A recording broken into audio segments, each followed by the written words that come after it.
fee once in a while if you're in a biological class or an art class, but there was $0. Why? Because it's a land grant-based institution. It is actually illegal against the law and against the policy of the state to charge tuition of the people of California. We pay for it already through our taxes, and that would be a double taxation. It's illegal. So what we know historically is that previous to the 1970s, there was no cost to come here. Something happened in the 1970s that was astronomically going to change how we exist today.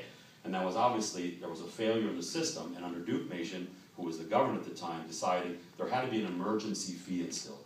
But what happened is Prop 13 was passed. Those people who own homes froze their tax bases. Unlike other places in the country where the taxes increase to go along with the cost of policing, to go with along cost of the firemen, and so on and so forth, we froze ours. You better have another way to deal with it if you aren't going to do that. And they found a way to do it. Take it out of your skins. So the fees at the community colleges in the 1970s started at $1. $1.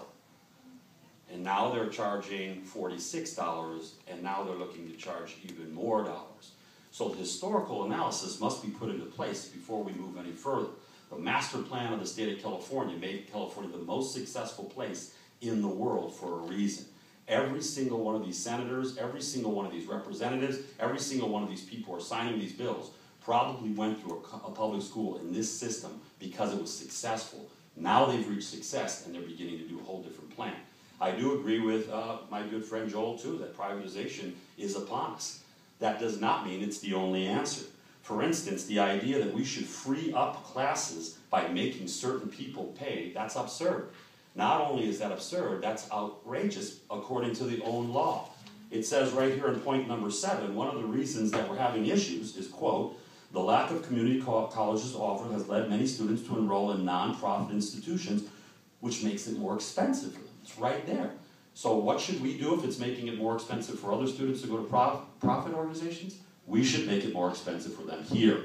Again, I'm not sure where the logic is in that, because I've only taken several logic courses, and maybe only you have taken several, but it doesn't seem to be logical. Let's talk about the history behind Prop 30. I heard my opponent say that the people do not want to support higher taxes and do not want to support education in the state of California. That's not supported by any type of numerical statistics. As a matter of fact, the people of California just recently voted to increase their own taxes, unheard of, their own taxes for 5 years so that we could catch up with ourselves.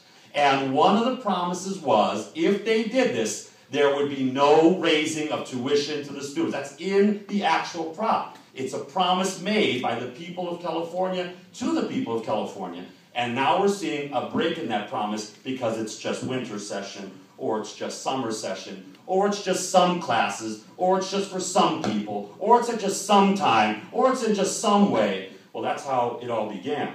Let's talk about the practical portions of this. As we read it, there are even more points that don't seem to make any sense. We need to be the keys of California's economy. We recognize California community colleges are uniquely able to do this at the lowest cost possible.